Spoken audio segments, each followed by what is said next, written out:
Chapter 10. Halloween. Malfoy couldn't believe his eyes when he saw that Harry and Ron were still at Hogwarts the next day, tired but perfectly cheerful. Indeed, by the next morning, Harry and Ron thought that meeting the three-headed dog had been an excellent adventure. They weren't quite keen to have another one. In the meantime, Harry filled Ron in about the package that seemed to have been moved from Gringotts to Hogwarts, and they spent a lot of time wondering that would possibly need much heavy protection. Either really valuable or really dangerous, said Ron. Or both, said Harry. As all they knew for sure about the mysterious object was that it was about 2 inches long. They didn't have much chance of guessing what it was without further clues. Neither Neville nor Hermione showed the slightest interest in what lay underneath the dog and the trapdoor. All Neville cared about was never going near the dog again. Hermione was now refusing to speak to Harry and Ron. She was such bossy know-it-all that they saw this as added bonus. All they really wanted now was a way of getting back to Malfoy. And, to their great delight, just something arrived in the mail about a week later. As the owls flooded into the great hall as usual, everyone's attention was caught at once by a long, thin package carried by 6 large screech owls. Harry was just as interested as everyone else to see what was in this large parcel, and was amazed when the owl soared down and dropped it right in front of him, knocking his back onto the floor. They had hardly fluttered out of the way when another owl dropped a letter on the top of the parcel. Harry ripped open the letter first, which was lucky because it said, "Do not open the parcel at the table. In your new Nimbus 2000, but I don't want everybody knowing you have gotten a broomstick or they'll all want one. Oliver Wood will meet you tonight at Quitchfield at 7 o'clock for your first training session, Professor McGonagall." Harry had difficulty hiding his glaze. He handed the note to Ron to read. "A Nimbus 2000, Ron moaned enviously. "I have never seen such one." They left the hall quickly, wanted to unwrap the broomstick in private before their first class. But halfway across the entrance hall, they found the way upstairs barred by Crabbe and Goyle. Malfoy sneezed the package from the Harry and felt it. "That's a broomstick," he said, throwing it back to Harry with a mixture of jealousy and spite of his face. "You'll be in for it this time, Potter. First year aren't allowed them." Ron couldn't resist it. "It's not any old broomstick," he said. "It's Nimbus 2000. You say you have got at home, Malfoy? A Comet 260. Ron grinned at Harry. Comet looked flashy. They're not in the same league as the Nimbus. What would you know about it, Wellesley? You couldn't afford half of the handle." Malfoy snapped back. "I suppose you and your brother have to save up white by white." Before Ron could answer, Professor Flitwick appeared at the Malfoy elbow. "Not arguing, I hope, boys," he squeaked. "Potter's been sent a broomstick, Professor," said Malfoy quickly. Yes, that's right," said Professor Flitwick. Beaming at Harry, "Professor McGonagall told me about the special circumstances, Potter. And what model is it? A Nimbus 2000. "Sir," said Harry, fighting not to laugh at the look of horror on Malfoy's face. "And it's really thanks to Malfoy here that I have got it," he added. Harry and Ron headed upstairs, something there laughed at Malfoy. West range and commission. "Well, it's true," Harry chortled as they reached the top of the marble stair. "If he hadn't stolen Neville's remembrall, I wouldn't be on the team. So I suppose you think that's the reward for breaking rules?" Came an angry voice from just behind them. Hermione was stopping up at the staring looked disapproving at the package in Harry's hand. I thought you weren't speaking to us, said Harry. Yes, I don't. Stop now, said Ron. It's doing us so much good. Hermione marched away with her nose in the air. Harry had a lot of trouble keeping his mind on his lesson that day. It kept wandering up to the dormitory where his new broomstick was lying under the bed, or playing off the quiche plate where he had to learning to play that night. He ordered his dinner that evening without noticing what he was eating, and when rushed upstairs with Ron to unwrap the Nimbus 2000 at last. Wow, Ron sighed as the broomstick rolled into Harry's dead bedspread. Even Harry, who knew nothing about the different broom, thought it looked wonderful, sleek and shiny. The mahogany handle. It had a long tail of net, straight wing, and Nimbus 2000 written in gold near the top. As 7 o'clock drew near, Harry left the castle and set off in the dusk towards the quiche field. Never been inside the stadium before. Hundreds of seats were raised in stand around the field so that the spectators were high enough to see what was going on. At either end of the field were three golden pails with hoop on the end. They remained Harry on the little plastic six muggle. Children blew bubble through expect that they were 50 feet high. Too eager to fly to wait for wood, Harry mounted his broomstick and kicked off from the ground. What a feeling! He snooped in and out of the goalpost and then speed up and down the field. The Nimbus 2000 turned whenever he wanted at his highest touch. Hey, Potter, come down. Oliver Wood had arrived. I was carrying a large wooden carrot under his arm. He landed next to him. Very nice, said Wood, his eyes glinting. I see what McGonagall meant. You really are a natural. I am just going to teach you the rules this evening. Then you will be joining team practice 3 times a week. He opened crate.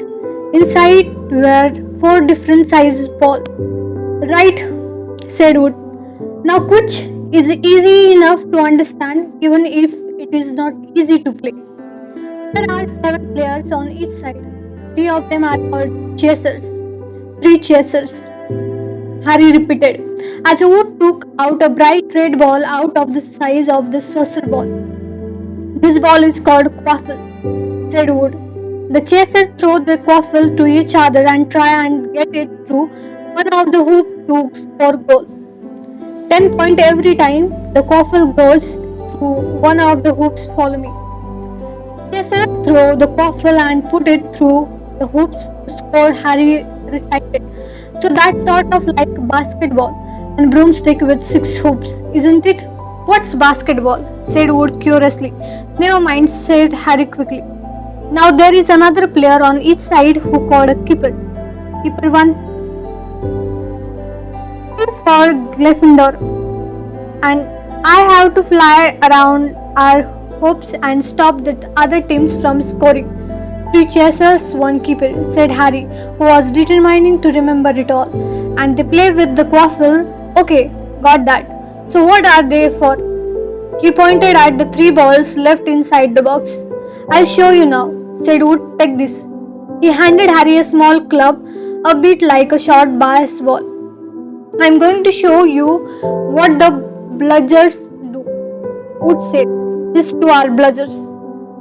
He showed Harry 2 identical balls, jet black and slightly smaller than the red quaffle. Harry noticed that they seemed to be straining to escape and start holding them inside the box. Stand back, Wood warned Harry. He bent down and freed one of the bludgers. At once the bat ball rose high in the air and then pelted straight at Harry's face. Harry swung at it with that to stop it from breaking his nose and sent it zigzagging away into the air. It zoomed around their heads and then shot at Wood, who dived on the top and managed to pin it to the ground. See, Wood patted. forcing the struggling bludgers back into the crate and strapping it down safely. The bludgers rock around, trying to knock player off their brooms. That's what you have to beat on each team. The Wesley twin are ours. It's their job to protect their side from the bludgers and try and knock them towards the other team. So think you have got all that. Three chasers, try and score with the quaffle. The keeper guard the goal post. The beaters keep the bludgers away from their team. Harry reeled off. Very good, said Wood. Have the bludgers ever killed anyone? Harry asked, hoping he sounded offhand. Never at Hogwarts. We have had a couple of broken jaw, but nothing worse than that. Now, the last member of the team is Seeker. That's you. You don't have to worry about the quaffle or the bludgers, unless they crack my head open. Don't worry, the Wesley are more than a match for bludgers. I mean, they are like a pair of human bludgers themselves, would reach into the crate and out the fourth and last ball with the quaffle and the bludgers. It was tiny, about the size of large walnut. It was bright gold and had little fluttering silver wings. This said Wood is the golden snitch, and it's the most important ball of the lot. It's very hard to catch because it's so fast and difficult to see. So the seeker's jobs to catch it. You have got to wave and out of the chaser, beater, bludgers, and quaffle to get it before the other team seekers. Because whichever seeker catches the snitch wins his team an extra 150 points, so they nearly always win. That's why seekers get fooled so much. A game of Quidditch only ends when the snitch is caught, so it can go on for ages. I think the record is 3 months. They had to keep bringing on substitutes so the players could get some sleep. Well, that's it. Any question? Harry shook his head. He understood what he had to do all right. That was going to be the problem. He won't practice with the snitch yet, said Wood carefully shutting it back inside the crate. It's too dark. We might lose it. Let's try you out with a few of this. He pulled a bag of ordinary golf ball out of his pocket, and a few minutes later he and Harry were up in the air, Wood throwing the golf ball as hard as he could in every direction for Harry to catch. Harry didn't miss a single one, and Wood was delighted. After half an hour, night had really fallen and they couldn't carry on. That's Quidditch Cup. We'll have our name on this year, said Wood happily as they trudged back up to the castle. I wouldn't be surprised if you turned out better than Charles Weasley, and he could have played for England if he hadn't gone off chasing dragon. Perhaps it was because he was now so busy. What had with Quidditch practice 3 evenings a week on top of all his homework. But Harry could hardly believe it when he realized that he had already been at Hogwarts 2 months. The castle felt more like home than Private Drive ever had. His lessons too were becoming more and more interesting now and that they had masters to basics. On Halloween morning, they woke to the delicious smell of baking pumpkin wafting through the corridors. Even better, Professor Flickwick announced in chimes that he thought they were ready to start making objects fly. Something they had all been dying to try since they had seen him make Neville Stodd zoom around the classroom. Professor Flitwick, put the glass into pair off to your practice.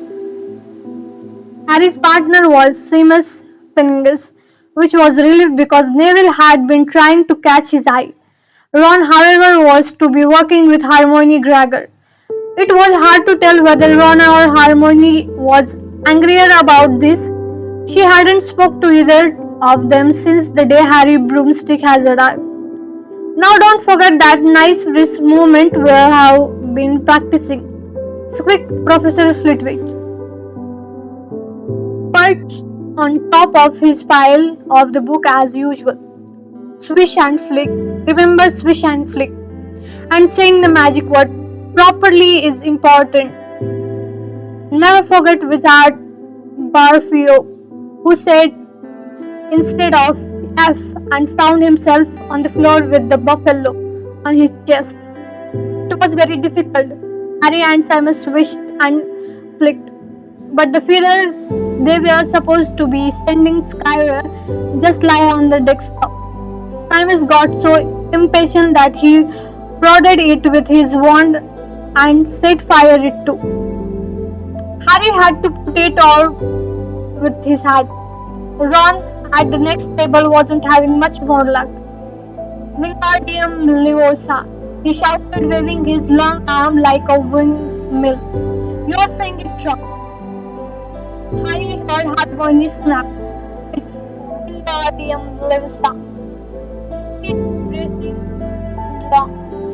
You do it. Then if you are so clever, Constantine. Hermione rolled up the sleeves of her cross, her wand, and said, Wingardium Leviosa. The figure rose off the desk and hovered about 4 feet above their heads. Oh, well done, cried Professor Flitwick, clapping. Everyone see? Yeah, Miss Gregor's done it. Ron was in very bad mood by the end of the class. It's no wonder no one can stand her, he said to Harry as they pushed their way into the crowded corridor. She's a nightmare, honestly. Someone knocked into Harry as they hurried past him. It was Hermione. Harry caught a glimpse of her face and was started to see that she was in tears. I think she heard you. So, said Ron, but he looked a bit uncomfortable. She must have not iced, she got no friends. Hermione didn't turn up for the next class and wasn't seen all afternoon. On their way down to the Great Hall for the Halloween feast, Harry and Ron overheard Parvati Patil telling her friend Lavender that Hermione was crying in the girls' bathroom and wanted to be left alone. Ron, who looked still more awkward at this moment later, they had entered the Great Hall where the Halloween decoration put Hermione out of their wind. Thousand live bats fluttered from the walls and ceiling while a thousand more swooped over the table in low black cloud, making the candles in the pumpkins stirred. The feast appeared suddenly on the golden platter, as it had at the start of term banquet. Harry was just helping himself to baked potato when Professor Quirrell came sprinting into the hall, his turban asked and terror on his face. Everyone started stare as he reached Professor Dumbledore's chair, slumped against the table and gasped out in the dragons. What you out to know? Then snapped to the floor in dead faint. There was a roar. Several purple firecrackers exploding from the end of Professor Dumbledore's wand to bring silence. Perfect, he rumbled. Lead your houses back to the dormitories immediately. Percy was in his element. Follow me, stick together. First year, no need to fear the troll if you follow my orders. Stay close behind me now. Make way first. You're coming through. Excuse me, I'm perfect. How could a troll get in? Harry asked as they climbed the stair. Don't ask me. Yeah, supposed to be really stupid, said Ron. Maybe Pews let it in for a Halloween joke. They passed different groups of people hurrying in different directions as they jostled their way through a crowd of confused Hufflepuffs. Harry suddenly grabbed Ron's arm. I have just thought Hermione. What about her? She doesn't know about the troll. Ron bit his lip. Oh, all right. He snapped. Percy's better not to see. Looking down, he joined the Hufflepuff going the other way, slipped down a desert side corridor and hurried off towards the girls' bathroom. They had just turned the corridor when they heard quick footsteps behind him. Percy, it's Ron. pulling Harry behind a large stone grave, peering around it. However, they saw not Percy but Snap.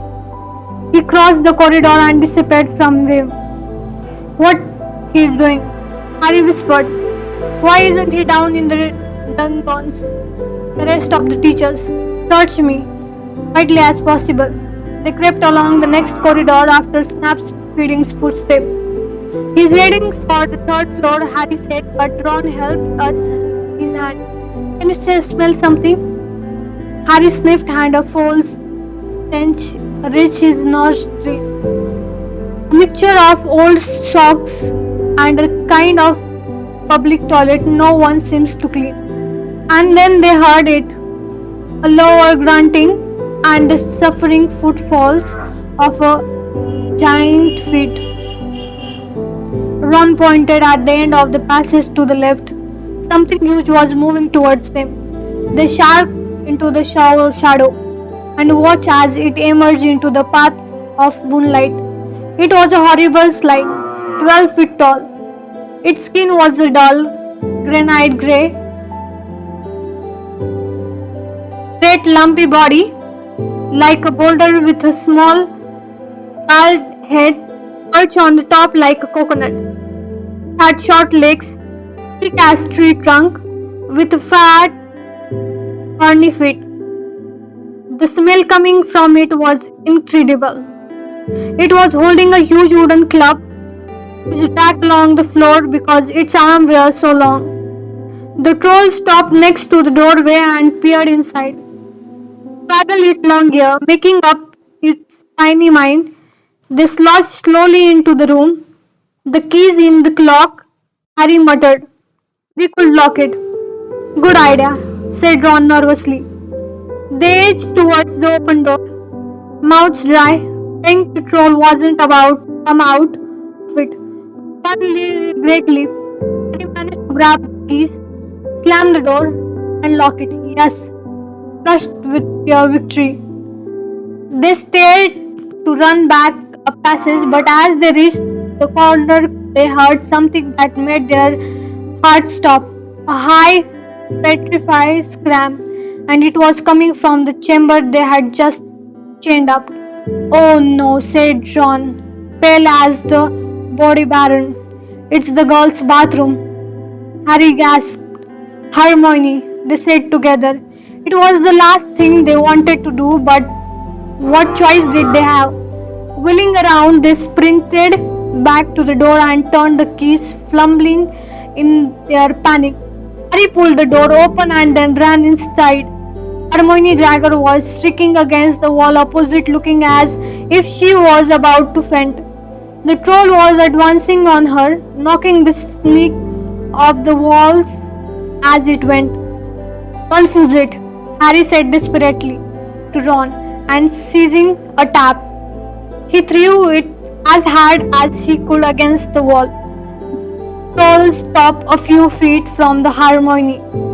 It lumbered around, blinking stupidly to see what had made the noise. It mean little eye saw Harry. It hesitated, that made for him instead, lifting its club as it went. Oh, brain! Yelled Ron from the other side of the chamber, and he threw a metal pipe at it. The troll didn't even seem to notice the pipe hitting its shoulder, but it had the yell and pause again, turning its ugly snout towards Ron instead, giving Harry time to run around. Come on, run, run! Harry yelled at Hermione, trying to pull her towards the door. But she couldn't move. She was still flat against the wall, her mouth open with terror. The shouting and the echoes seemed to be driving the troll berserk. It roared again and started towards Ron, who was nearest and had no way to escape. Harry then did something that was both very brave and very stupid.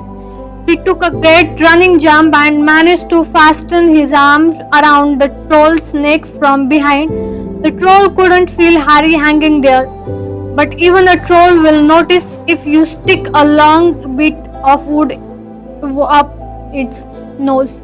and Harry's wand had still been in his hand when he had jumped.